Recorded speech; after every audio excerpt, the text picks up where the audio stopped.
The doctor's hands were shaking as she closed her office door and said, "Mrs. Washington, I could lose my license for this, but I can't watch you being destroyed anymore."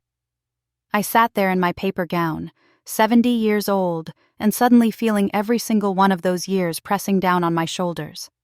Dr. Williams had been my gynecologist for 23 years, and I'd never seen her look this frightened.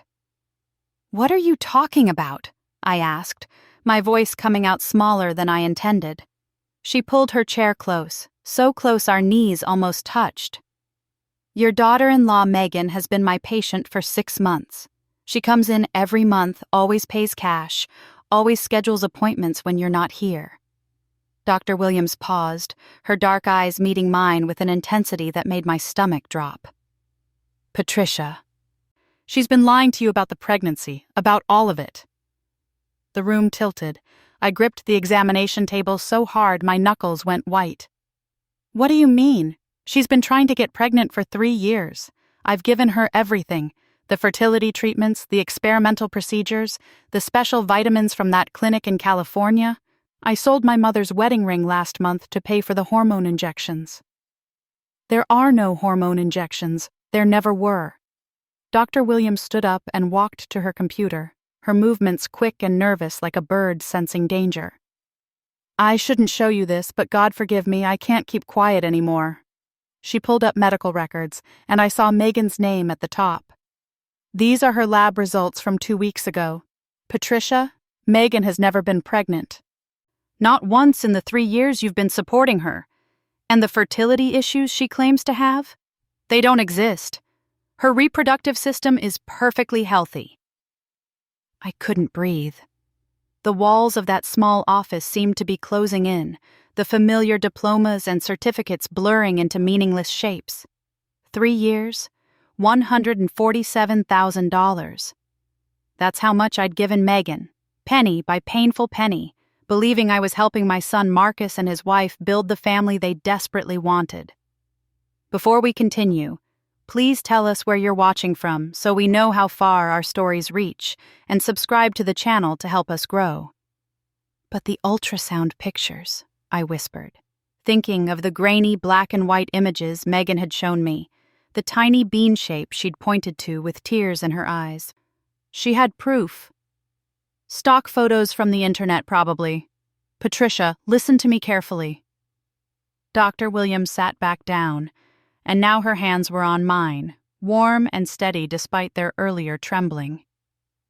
"The reason I'm breaking confidentiality is because of your labs from today. Your hormone levels are completely abnormal.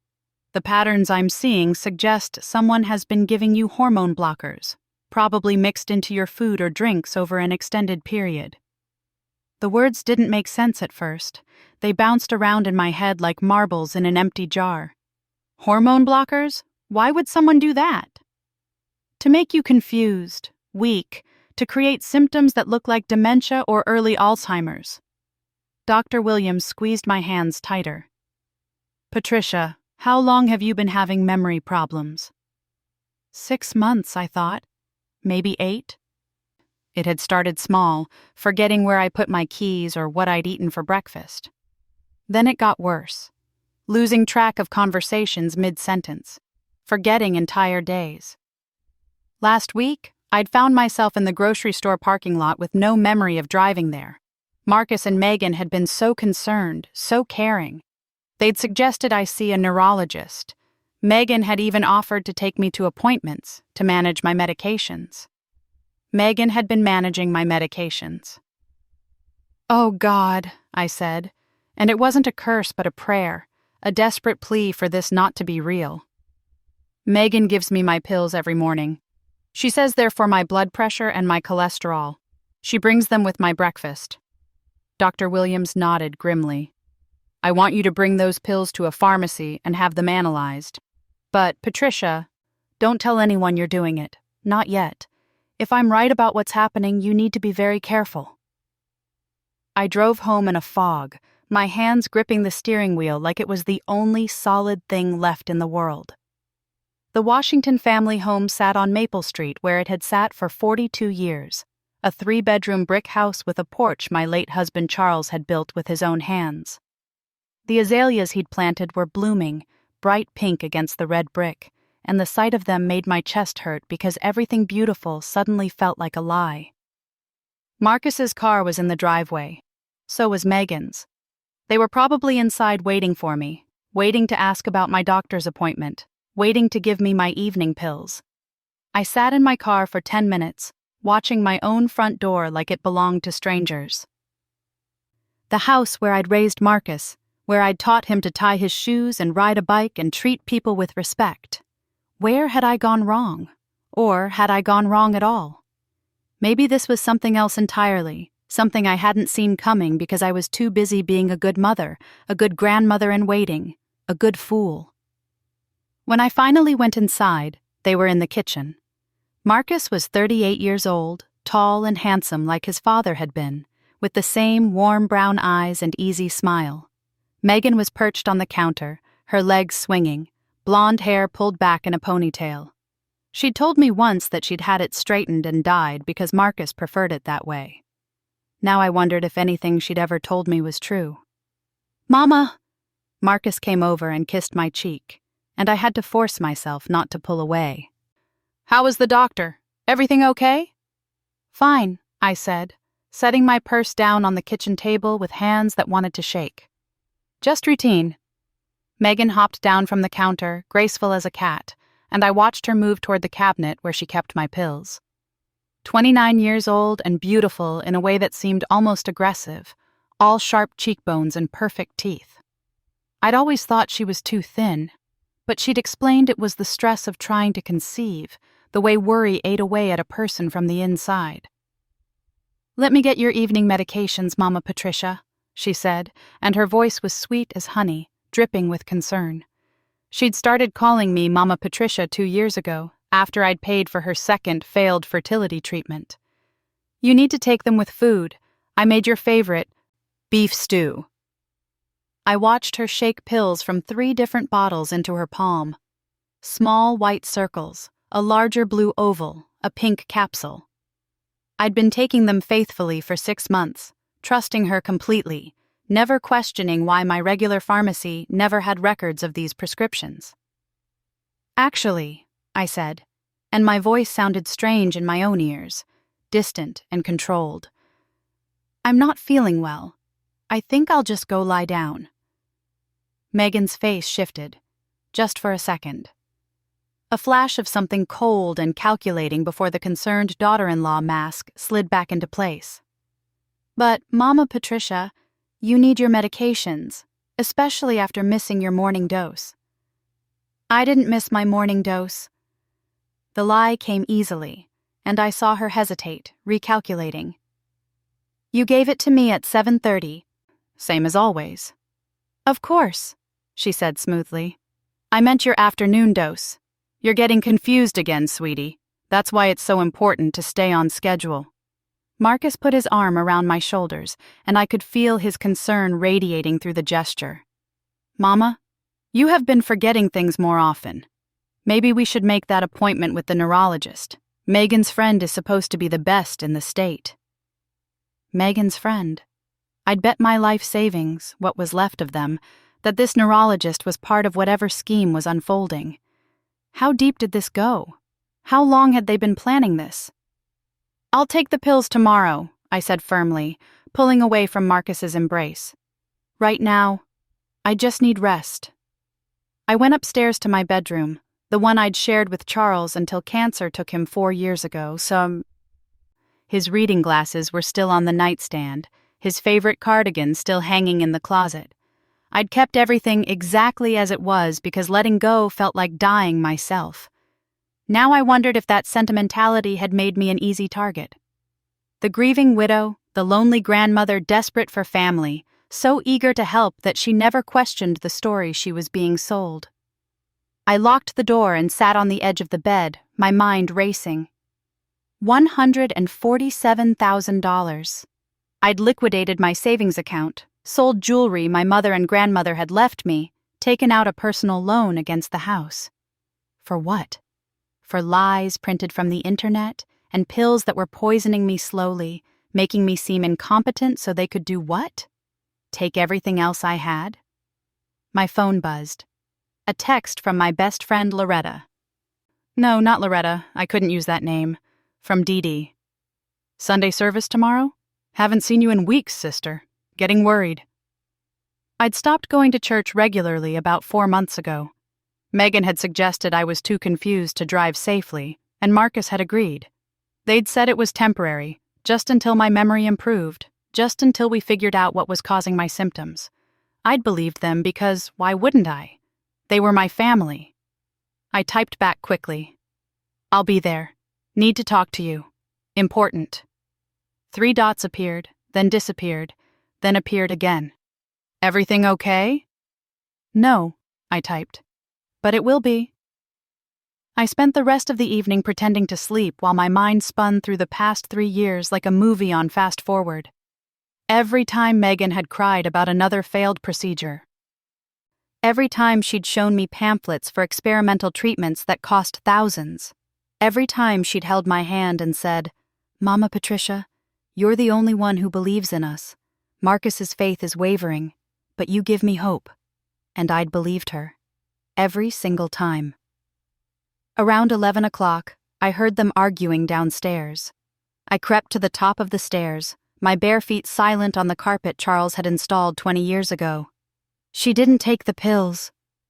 That was Megan, her voice sharp and worried. She's never refused before. Maybe she really is just sick. You're being paranoid. Marcus sounded tired.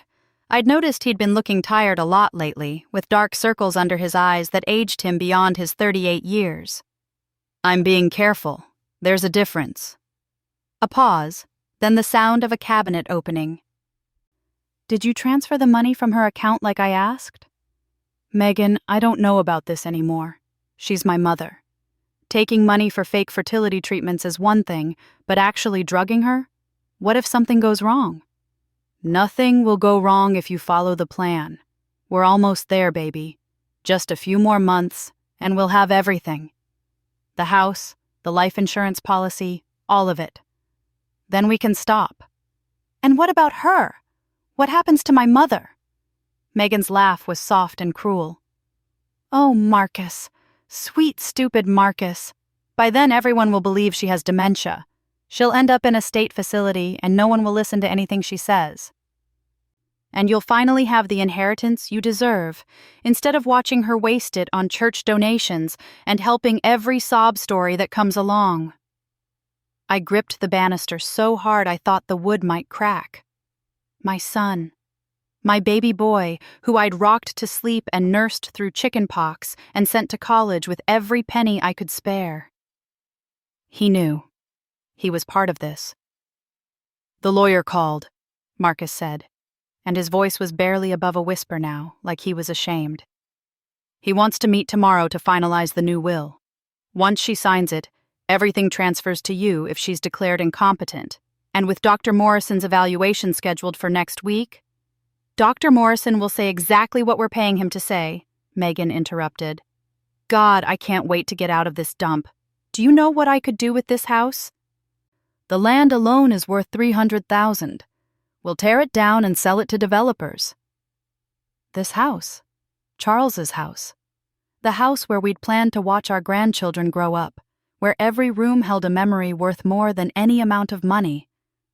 I backed away from the stairs, my heart hammering so hard I could feel it in my throat. The lawyer. They had my lawyer involved. How many people were part of this? How deep did the conspiracy go? Back in my room, I pulled out my phone and started taking notes, documenting everything I could remember. Dates, amounts, conversations. Then I opened my nightstand drawer where I kept important papers and found the receipt from last month when I'd sold my mother's ring. $10,000 for a piece of jewelry worth 3 times that. But the jeweler had known I was desperate, and desperation made people give terrible deals. Beneath the receipt was something else. A business card I'd kept for years, from a lawyer Charles had worked with before he died. Jefferson Mitchell, attorney at law. I'd never called him because I'd been using the lawyer Megan had recommended, a young man named Connor who'd seemed so professional and trustworthy. I took a picture of the card with my phone. Tomorrow, after church, I'd call Mr. Mitchell. Tonight, I'd pretend everything was normal. I'd pretend I was still the confused old woman they'd been creating, the perfect victim who never questioned and always gave. But inside, something was hardening. Something that felt like steel and fire and a mother's rage at being betrayed by the son she'd given everything to create. They wanted to take my house, my money, my dignity, my freedom. They wanted to drug me into submission and lock me away while they profited from my destruction. They'd forgotten one crucial thing. I'd survived a husband's death, raised a child alone, worked 2 jobs to keep a roof over our heads, and built a life from nothing. I was 70 years old, and I was a lot of things. Confused, maybe, because of whatever they'd been feeding me. Hurt, absolutely. Heartbroken, devastatingly so. But I wasn't helpless, and I wasn't done fighting. I lay in bed, staring at the ceiling, listening to my son and his wife plot my destruction in the home I'd built with love and sacrifice. And I started planning my own strategy, every detail, every move, thinking 10 steps ahead the way Charles had taught me when he'd shown me how to play chess at this very house 40 years ago. Tomorrow, they'd expect the confused, compliant Patricia who took her pills and asked no questions. Tomorrow, they were going to meet someone very different. The woman who'd fought too hard and too long to let anyone, not even her own blood, destroy her without a battle that would shake them to their foundations. Sunday morning came with the kind of bright sunshine that felt like mockery. I dressed carefully, choosing the navy blue dress I always wore to service, the one Charles had bought me for our 35th anniversary. My hands were steady as I buttoned it, steadier than they'd been in months. Funny how clarity could come from betrayal. I'd flushed the pills down the toilet at 3 a.m, watching them swirl away like the lies they represented. My mind already felt clearer, sharper, like someone had wiped fog from a window. How long had they been doing this? 6 months of pills, 6 months of my memories dissolving, 6 months of becoming someone I didn't recognize. Marcus knocked on my bedroom door at 8:30. "Mama, you coming down for breakfast?" "Already 8, I called out, keeping my voice light and slightly confused, the way they expected. "Think I had oatmeal, or was it toast? I can't quite remember." I heard him sigh through the door. The sound of a son who loved his mother but loved money more. That hurt worse than anything Megan had done.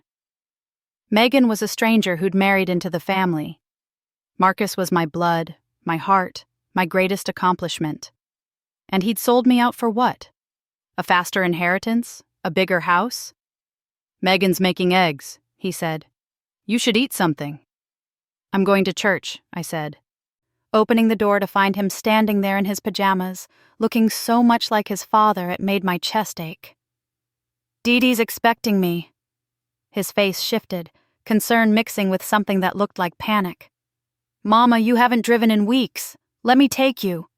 "I'm fine. The doctor said my blood pressure is perfect." I pushed past him, grabbing my purse from the dresser. Inside was my phone, Dr. Williams's business card, and the bottles of pills I'd saved as evidence. "I'll be back after service." Megan appeared at the bottom of the stairs, spatula in hand, her face arranged in that expression of gentle worry she'd perfected. "Mama Patricia, are you sure you're okay to drive? Remember what happened last week when you got lost going to the grocery store?" I stopped halfway down the stairs, looking at her directly for the first time since learning the truth. Really looking at her. She was beautiful, yes, but there was something predatory in her eyes that I'd been too trusting to see before, like a fox that had gotten into the henhouse and was just waiting for the right moment to strike. "I remember everything," I said quietly, and watched her smile falter just slightly. "Everything that matters, anyway." The drive to Mount Zion Baptist Church took 15 minutes, and with every mile, my head felt clearer. The confusion that had plagued me for months was lifting like morning mist, and I realized just how much they'd stolen from me. Not just money, but my confidence, my independence, my sense of self. They'd turned me into a victim in my own home. Dee was waiting on the church steps, her round face creased with worry. 68 years old and strong as an ox, she'd been my best friend since we were both 23 and pregnant with our first babies. Her son had grown up to be a judge. Mine had grown up to be a thief. "Girl," she said, pulling me into a hug that smelled like cocoa butter and the peppermints she always kept in her purse. "You look terrible. What's going on?" I told her everything, right there on the church steps while people filed past us into service. Her expression went from concerned to horrified to absolutely furious in the span of 5 minutes. "That little witch," Dee hissed, and I'd never heard her use language like that, not in 47 years of friendship. "Patricia, we need to call the police right now." "And tell them what? That my daughter-in-law has been lying about being pregnant? That's not illegal. The pills might be, but I don't have proof yet of what's in them." I pulled the bottles from my purse. "I need you to take these to that pharmacy your nephew owns, the one over on 5th Street. Have them analyzed, but don't put my name on it. Use yours." Dee took the bottles like they were poisonous snakes. "What else do you need?" "A place to stay, maybe, if things go bad. And a witness. I'm calling a lawyer tomorrow, but I need someone who knows the truth, just in case they try to have me committed or declared incompetent before I can fight back." "Committed?" Dee's voice rose loud enough that Sister Martha turned around to stare at us. "Jesus, Mary, and Joseph, Patricia, this is serious. This is criminal." I know. I did know, but knowing and feeling were two different things. The knowledge sat in my brain like a stone. The feeling was still catching up, waves of grief and rage that came and went, leaving me breathless. "There's more. I heard them talking last night. My lawyer is involved, Connor Williams. He's helping them change my will." Dee's eyes went wide. "Connor Williams? Young guy, pretty face, office downtown? You know him?" "Patricia." She grabbed my arm, her fingers digging in hard enough to bruise. "My neighbor Shirley, the one whose husband died last year? She was seeing Connor Williams about her estate. 2 months ago she had a stroke. Her stepson moved her into a nursing home, sold her house, and took everything. Shirley kept saying something was wrong, that she never signed those papers, but everyone thought it was the stroke making her confused." The bottom dropped out of my stomach. Oh, God, how many others? "I don't know, but we're going to find out." Dee pulled out her phone, her fingers flying over the screen. "I'm calling my son right now.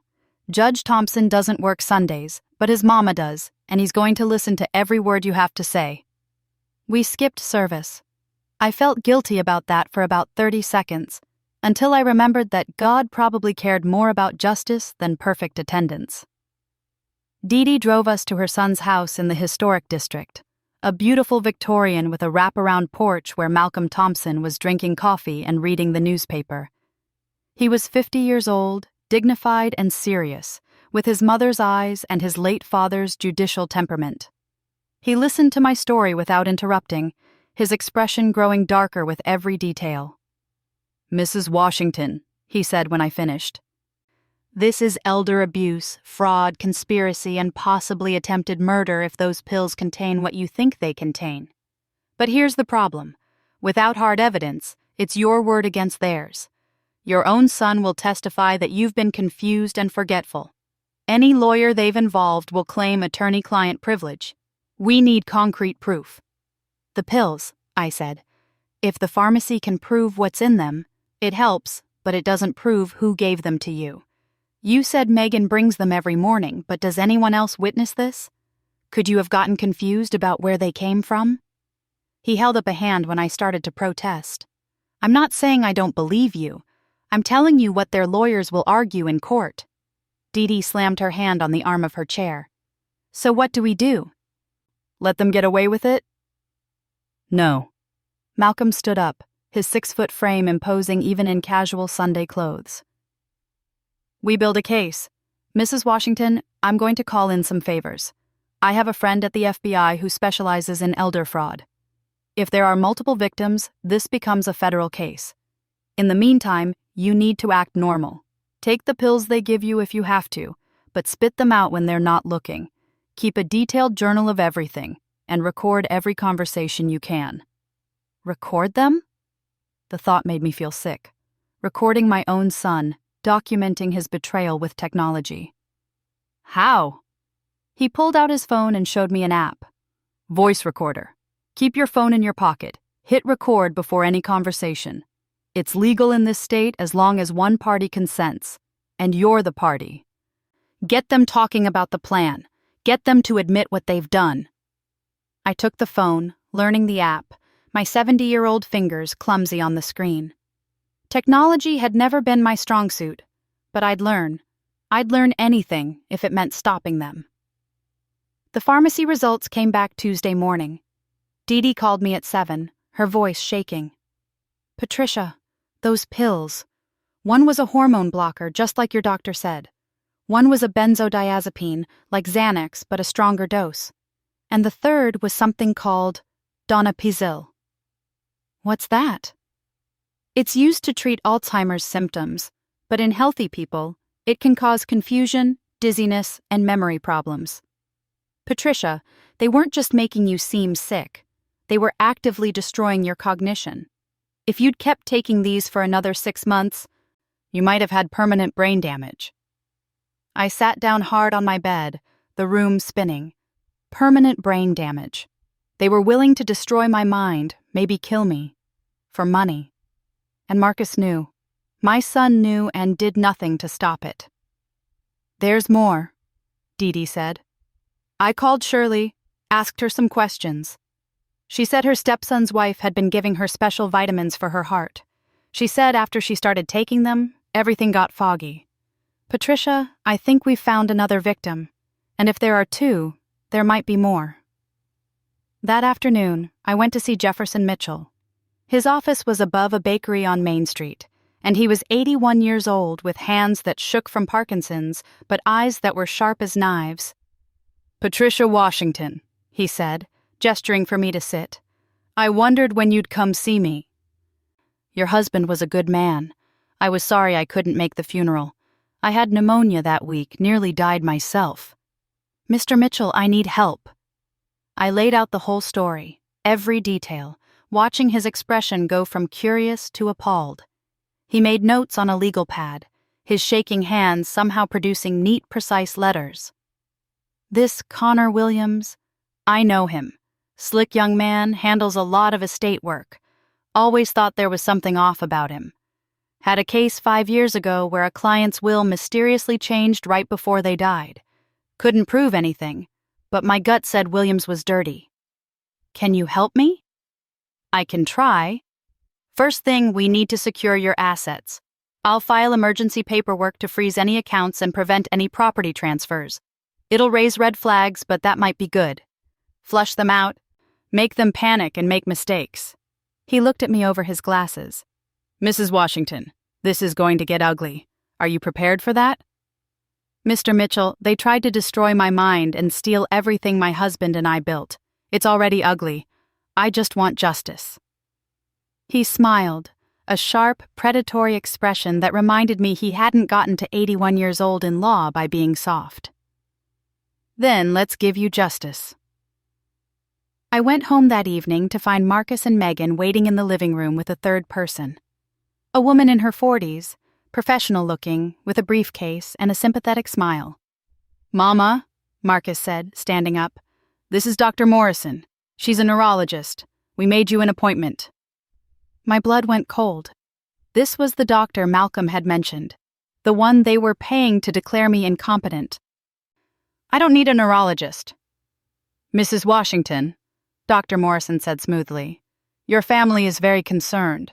They've noticed significant memory loss, confusion, and erratic behavior. I'm just here to do a simple evaluation, nothing invasive. It'll take about an hour." I looked at Marcus. really looked at him, and saw guilt written all over his face. But he wasn't stopping this. He was letting it happen. My phone was in my pocket, and I remembered Malcolm's instructions. Be compliant, gather evidence, record everything. Of course, I said, sitting down and subtly starting the recording app. I want to cooperate. Marcus, Megan, will you stay? I'd feel better with family here. The evaluation was designed to make me look incompetent. Dr. Morrison asked me questions I should have known the answers to, and I noticed Megan coaching her with subtle gestures. When the doctor asked what year it was, Megan coughed twice, and Dr. Morrison made a note. When she asked who the president was, Megan touched her own temple, and Dr. Morrison wrote something else. They were coordinating. Right in front of me, they were building a false case for my incompetence, and they thought I was too confused to notice. Mrs. Washington, Dr. Morrison said after 45 minutes of questions, I'm going to recommend a full cognitive assessment at the hospital. Your family has raised some legitimate concerns, and I think it would be best if we did a comprehensive evaluation. When? I asked, my voice small and scared, the way they expected. Tomorrow. I can have you admitted tomorrow morning. She looked at Marcus and Megan. I'll need one of you to sign the admission papers as her medical proxy. I never made Marcus my medical proxy, I said. Dr. Morrison smiled patiently. According to the documents I was given, you signed power of attorney 6 months ago. Don't you remember? I didn't remember because it had never happened, but arguing would make me seem more confused, more in need of their intervention. So I nodded slowly, let my shoulders slump, played the part they'd written for me. After Dr. Morrison left, I went upstairs to my room and listened to the recording. Their voices came through clear as crystal. She's worse than I thought, Megan said. Did you see how confused she was? Dr. Morrison says once she's admitted, we can have her declared incompetent within 72 hours. And the house? That was Marcus, my son, my betrayer. Already appraised. Connor has buyers lined up. The second she signs the new will. She already signed it, Marcus interrupted. Last week, remember?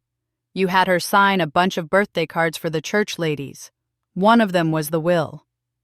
Megan laughed, actually laughed. God, she's so trusting. It's almost sad.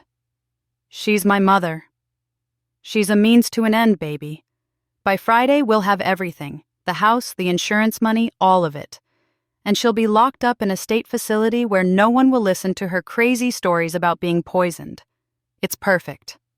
Perfect. They thought it was perfect. I saved the recording and sent it to Dee Dee, to Malcolm, to Jefferson Mitchell. Then I called Dr. Williams. Doctor, I said when she answered, I need you to examine Megan. I need proof she's not pregnant. Can you do that? Patricia, I told you I've already seen her records. She's not pregnant. No, I mean she is pregnant. I saw the test this morning in the bathroom trash. But I don't think it's Marcus's baby. There was a long pause. What makes you say that? Because I heard her on the phone yesterday talking to someone named Connor. She called him Daddy and told him she couldn't wait to celebrate their baby. Dr. Williams swore, actual profanity that I'd never heard from her in 23 years. Connor Williams? The lawyer? You know him? Patricia, Connor Williams is my ex-husband. He left me 3 years ago for a younger woman. I never saw her face, but the private investigator said she was blonde and in her 20s.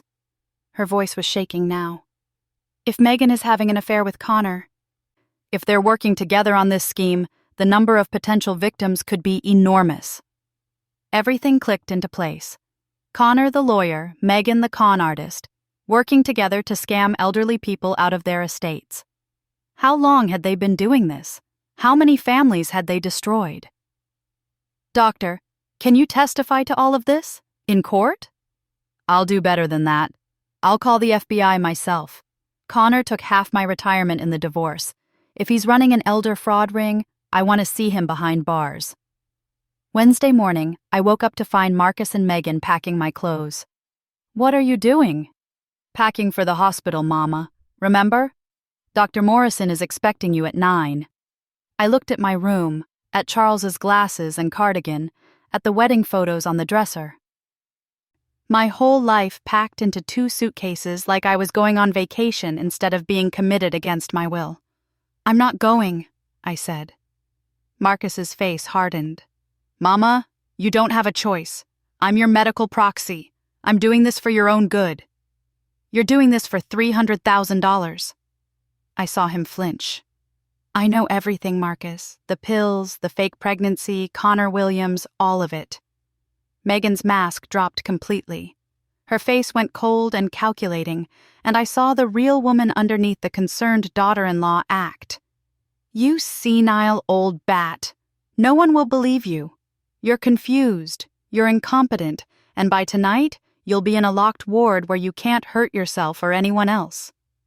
I recorded you, I said, pulling out my phone. Everything you said last night. I have it all. She moved faster than I expected, lunging for the phone, but I was faster. I threw it out the open window into the garden below, hearing it land in the azalea bushes. Marcus grabbed my arm. Mama, stop this. You're making everything worse. Let go of me. I tried to pull away, but his grip was iron. This was my son, the baby I'd nursed and loved and sacrificed for, and he was holding me like a prisoner. Marcus, please don't do this. I'm sorry, he said, and he actually sounded sorry, which made it so much worse. But we're in too deep now. It has to be this way. They tried to drag me out to the car. I fought them, screaming for help, but the neighbors either couldn't hear or didn't want to get involved. 70 years old, and I was fighting my own son in the house my husband built, and I was losing. Then I heard sirens. Malcolm Thompson's car pulled up first, lights flashing even though he was a judge and not a cop. Behind him were 2 police cars and an unmarked sedan. Behind them was Dee Dee's minivan. Let her go, Malcolm said, climbing out of his car with an expression that could freeze fire. Let her go right now, or I will personally ensure you spend the next 20 years in prison. Marcus dropped my arm like it burned him. Megan tried to run, but one of the police officers caught her before she made it 3 steps. A man in a dark suit got out of the unmarked sedan. Marcus Washington? Megan Washington? Connor Williams? I'm Special Agent Davies with the FBI. You're all under arrest for conspiracy to commit elder fraud, attempted kidnapping, and assault. Connor's not here, Megan said quickly. Too quickly. He's at his office. No, he's not. Agent Davies smiled, and it wasn't friendly. He's already in custody. So are Dr. Morrison and 4 other accomplices. Mr. Williams made a very interesting deal about an hour ago. He's been naming names all morning. I watched the color drain from Megan's face. Watched Marcus slump against the car, defeated. Watched the police put handcuffs on both of them while Dee Dee ran up the walkway and pulled me into her arms. It's over, she whispered. Patricia, it's over. You're safe now. But as they led Marcus away, as my son looked back at me with tears streaming down his face and mouthed, I'm sorry, I realized it wasn't over at all. It was just beginning. Agent Davies approached me, his expression serious. Mrs. Washington, we need your testimony. Connor Williams has been running this operation for 5 years. We've identified 19 potential victims so far, and we think there are more. With your cooperation, we can shut this down completely. 19 victims, 19 families destroyed, 19 elderly people drugged and robbed and betrayed by the people they trusted most. I'll do whatever it takes, I said. Dee Dee squeezed my hand. We all will. Malcolm nodded. This is going to trial. And when it does, they're going to learn that you don't mess with our elders. Not in this town. Not ever. I looked at my house, at the azalea bushes where my phone was still hidden, at the porch Charles built, and the life we'd created. They'd tried to take everything from me. They'd failed. And now I was going to make sure they paid for every single victim, every single lie, every single crime. This was war, and I intended to win. The FBI field office in downtown smelled like coffee and old carpet. I sat in a conference room with Dee Dee on one side and Jefferson Mitchell on the other, looking at a wall covered in photographs. 19 faces stared back at me. 19 elderly people, mostly black, mostly women, all of whom had trusted the wrong people and paid for it with everything they had. Agent Davies pointed to each photo as he spoke. Shirley Daniels lost $230,000 and her home. George Crawford, $300,000 and his vintage car collection. Marianne Foster, $180,000 and the house her grandparents built in 1923. The list goes on. Connor Williams and his network have stolen an estimated $3.2 million over 5 years. $3.2 million. The number was so large it didn't seem real. How did they find their victims? I asked. Church directories, hospital records, funeral home guest books. They targeted widows and widowers, people who'd recently lost spouses and were vulnerable, lonely, desperate for family connection. Agent Davies sat down across from me, his expression grim. Mrs. Washington, you're our best witness. You have recordings, documentation, and you caught them before they could complete the fraud. But I need you to understand something. This trial is going to be brutal. They're going to attack your credibility, your memory, your character. They're going to make you seem like a confused old woman who misunderstood her loving family's intentions. Let them try, I said, and I meant it.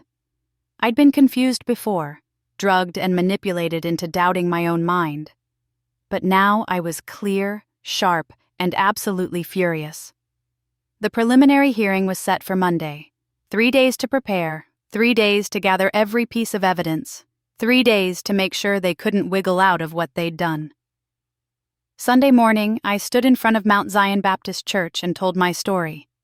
Every detail, every betrayal. When I finished, the silence was deafening. Then Pastor Williams stood up. 75 years old, retired from preaching but still commanding respect, he walked to the front of the church with his cane tapping against the wooden floor.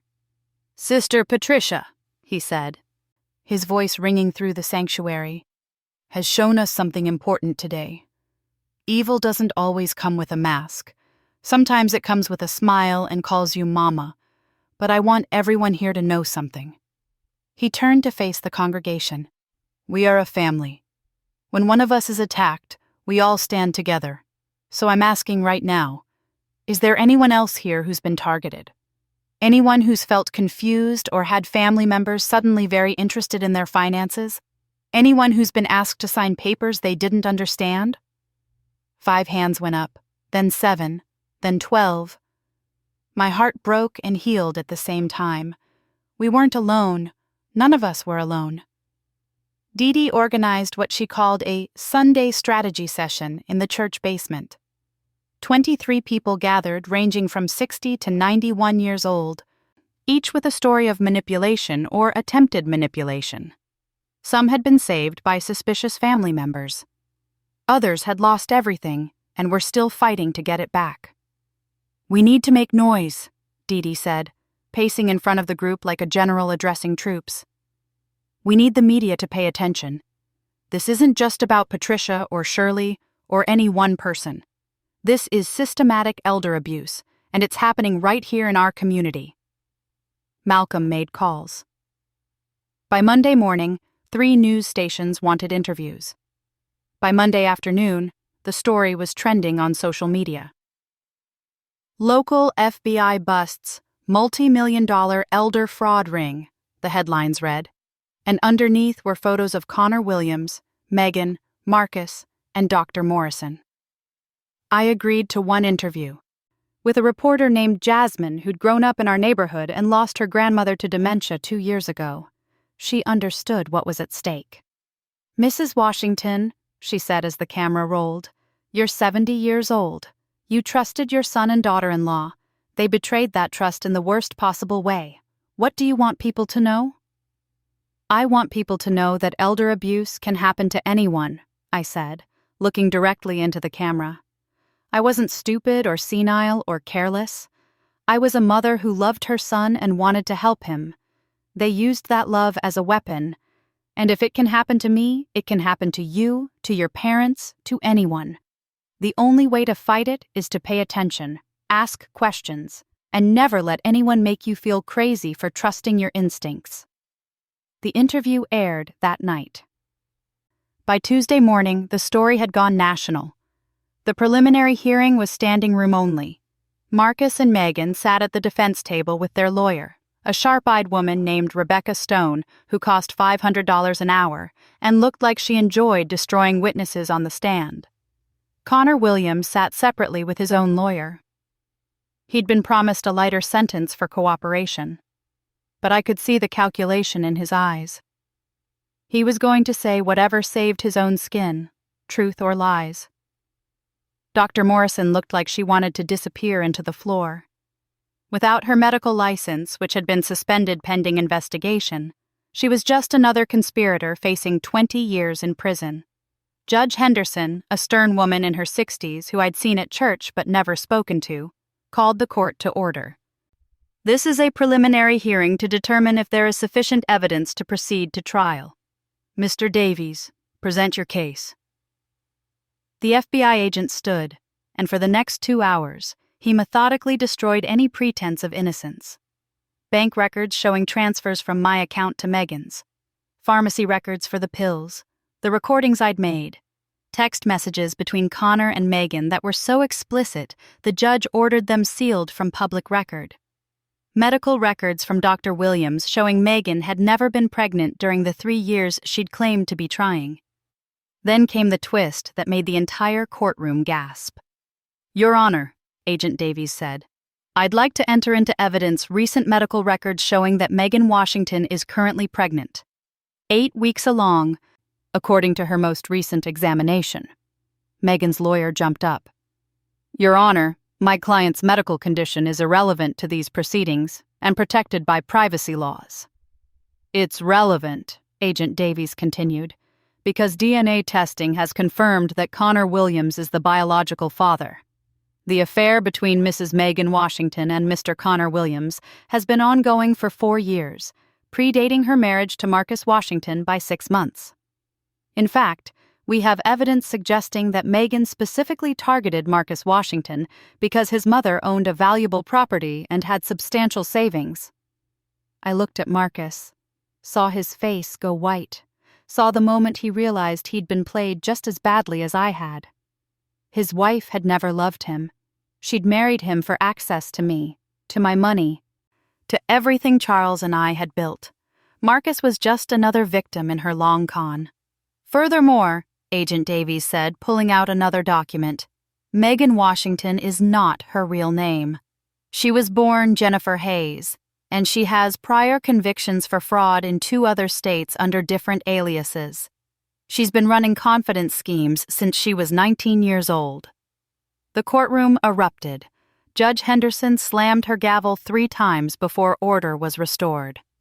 Rebecca Stone stood up, her expression still confident despite the bombshells.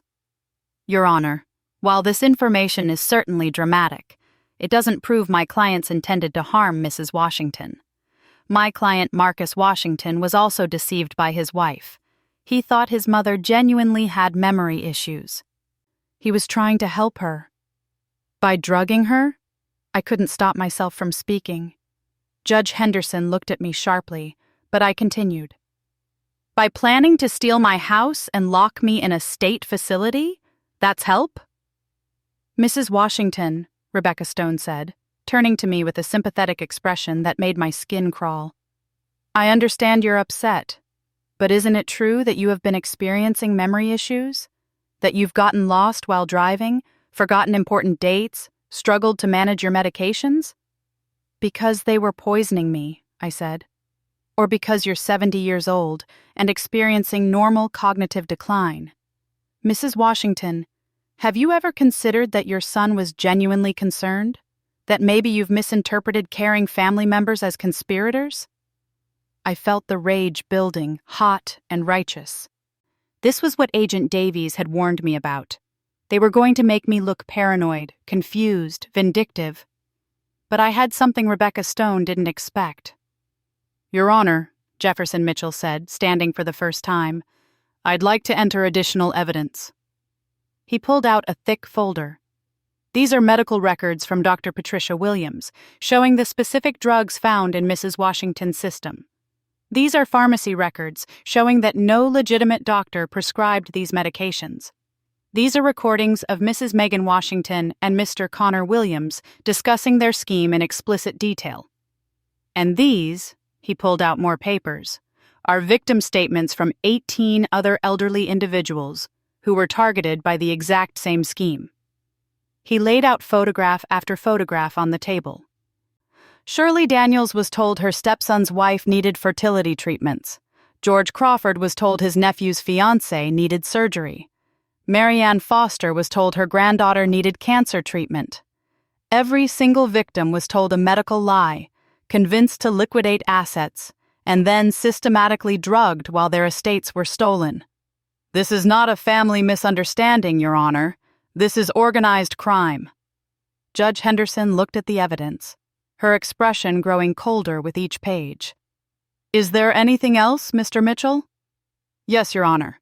I have testimony from Dr. Patricia Williams, who examined Mrs. Washington and confirmed the presence of drugs designed to simulate dementia symptoms. I have testimony from neighbors who witnessed Mrs. Megan Washington meeting with Mr.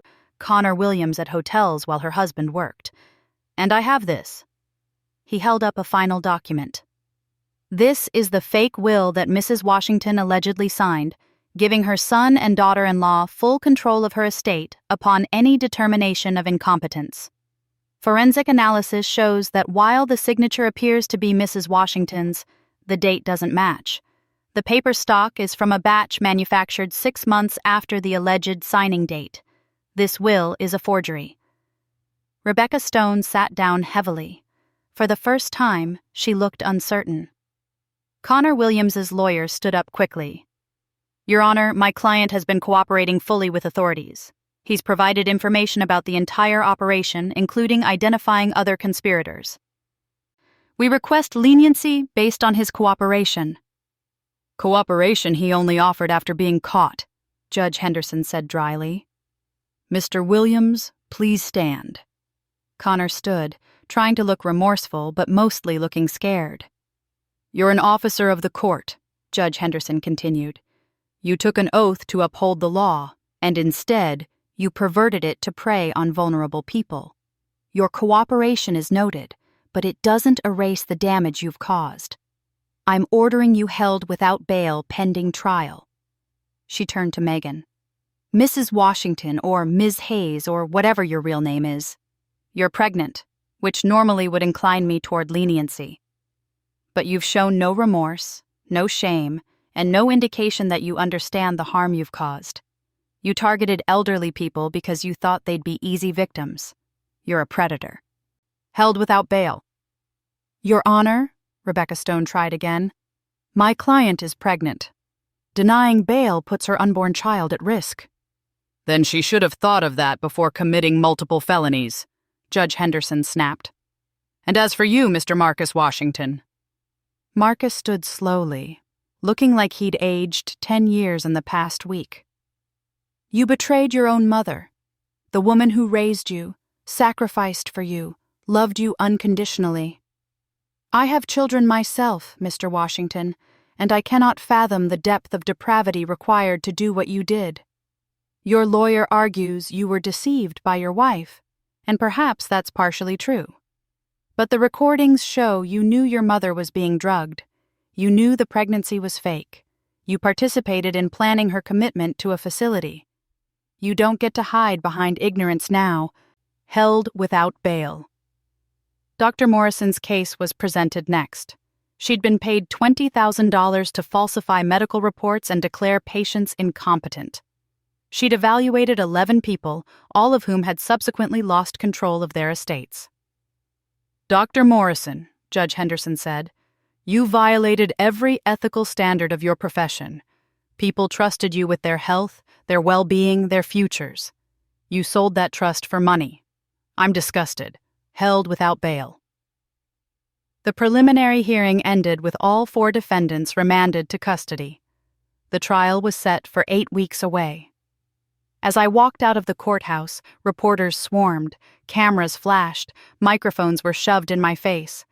But Dee Dee and Malcolm formed a protective barrier, and Jefferson Mitchell made a brief statement.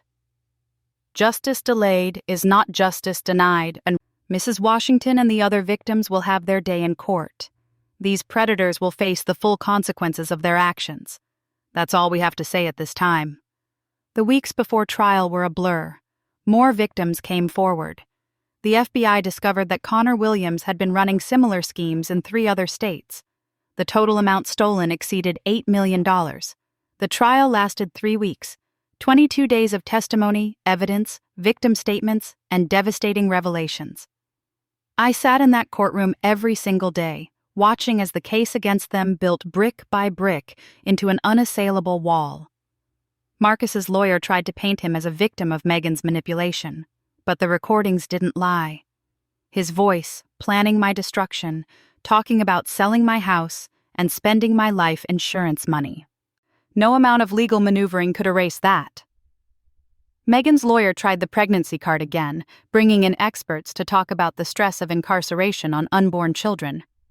But when the prosecution played the recording of Megan laughing about drugging me, calling me trusting and sad, the jury's faces hardened into stone.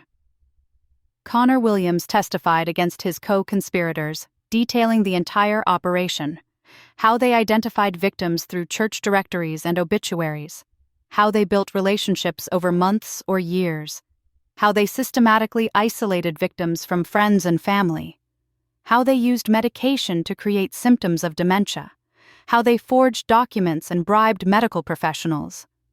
His testimony was damning for everyone involved, including himself. No amount of cooperation could make up for the calculated cruelty of what he'd done.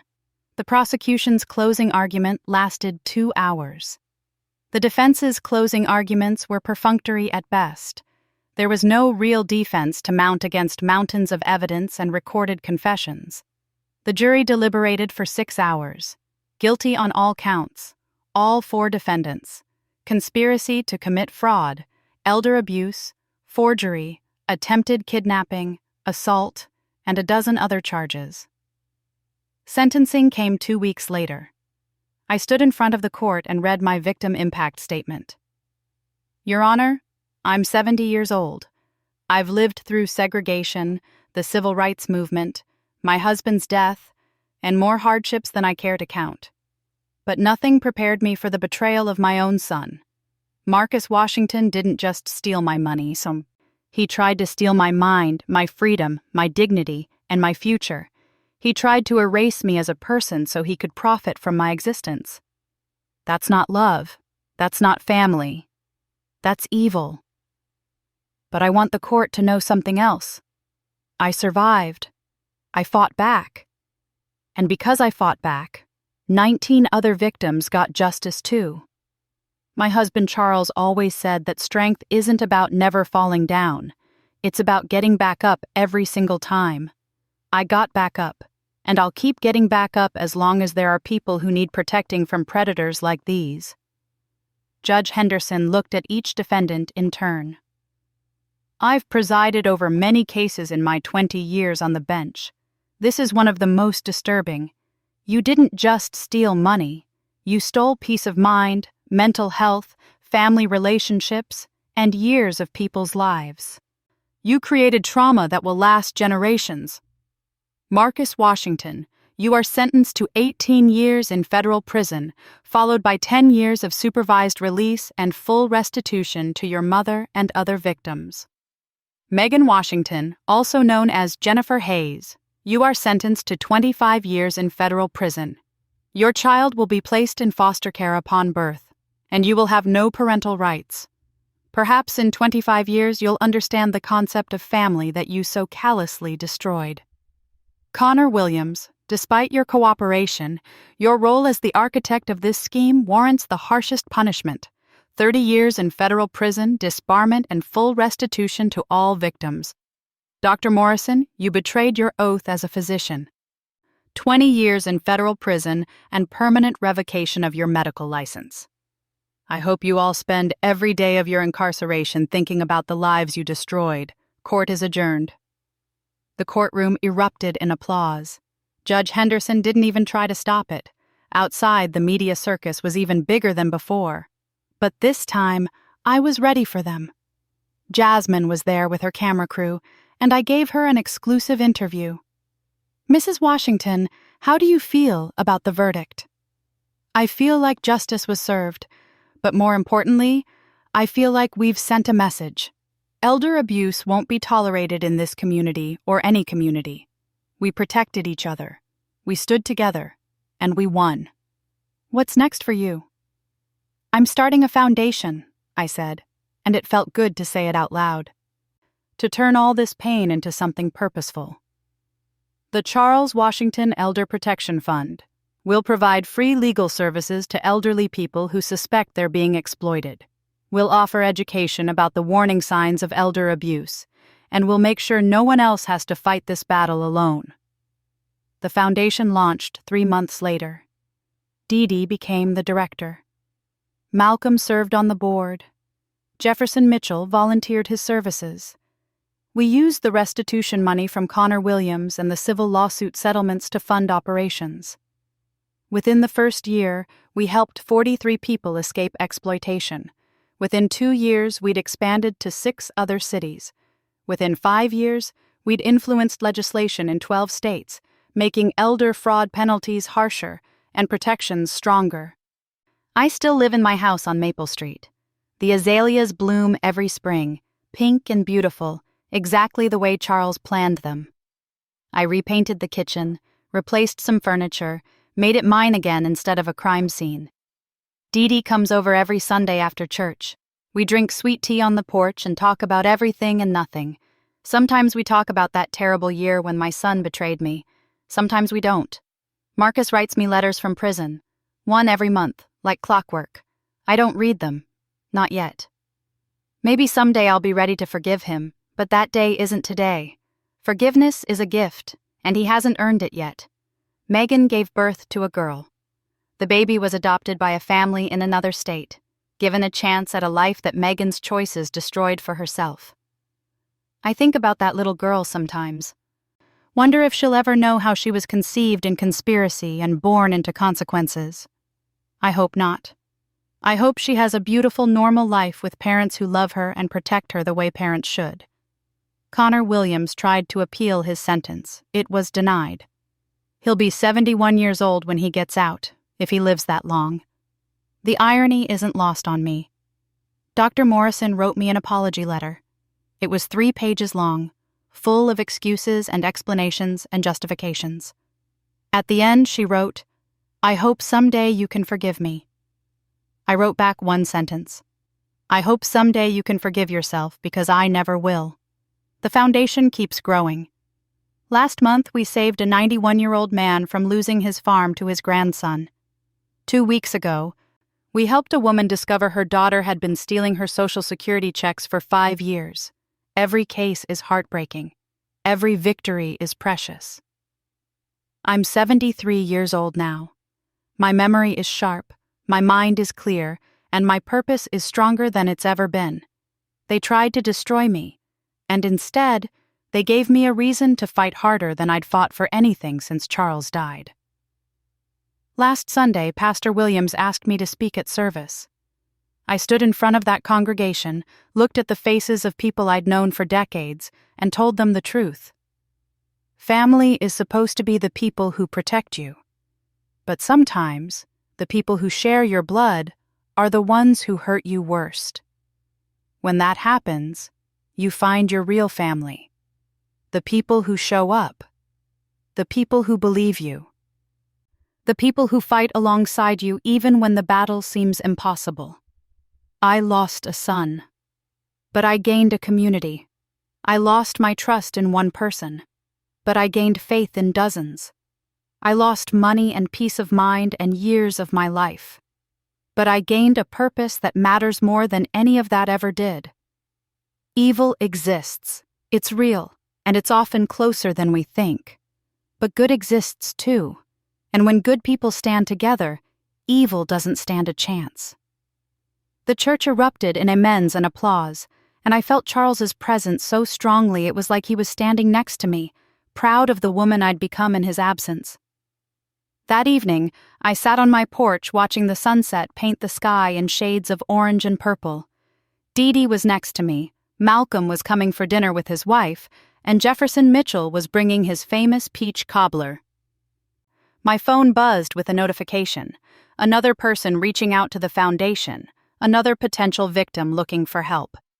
I'd call them tomorrow, start the process of building their case, fighting their battle.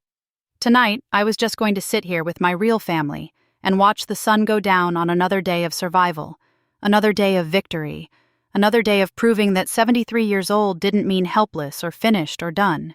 It meant experienced, wise, dangerous to anyone who underestimated me. They'd tried to take everything. They'd failed, and I was just getting started. Thanks for listening. Don't forget to subscribe and feel free to share your story in the comments. Your voice matters.